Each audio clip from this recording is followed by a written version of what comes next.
Thank you very much for all your wishes for my mother. Thank God she's doing better. Spent a few days with her in New York in the hospital. She's healed. She's now celebrating, thank God, her 89th birthday. May God bless her with many, many long, happy, healthy years. There's 120, together with the family, the inspiration she brings, the stories she tells, the smile she brings.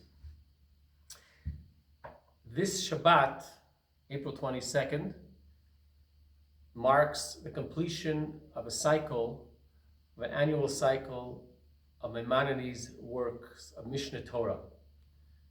The Mishnah Torah is a famous Maimonides works. Maimonides was born in 1135, and in 1984, when he was going to be 850 years of Maimonides' birth, the Lubavitcher Rebbe came up with a campaign that we should study Maimonides' works. Usually left for scholars.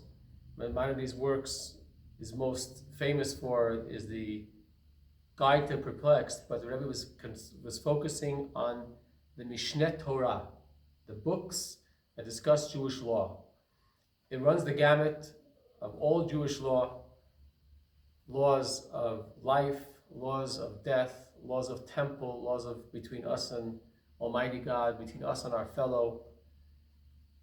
And it discusses all Jewish law beyond what most codifiers had. Maimonides was the greatest codifier, and the work is very organized according to subject and laid out tremendous work. He culled from all the resources that he had, the Talmud primarily, the Responsa, and really laid it out beautifully for us to study. It's like the Cliff Notes of Jewish law. So every year we studied it from 1984. It takes a little bit less than a year.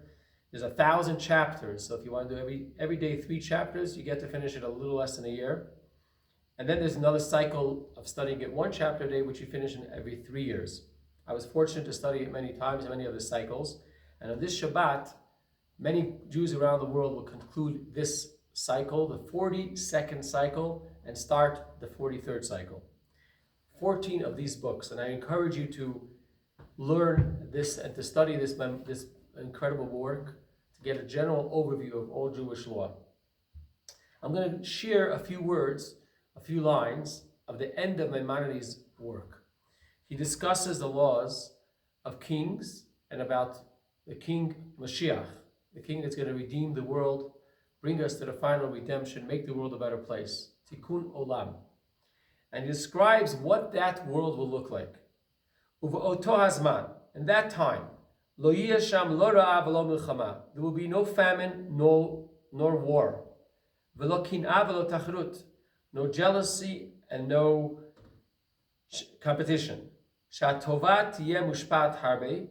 For goodness will flow in abundance. V'chol ha'ma'adanim mitzuyim ka'afar.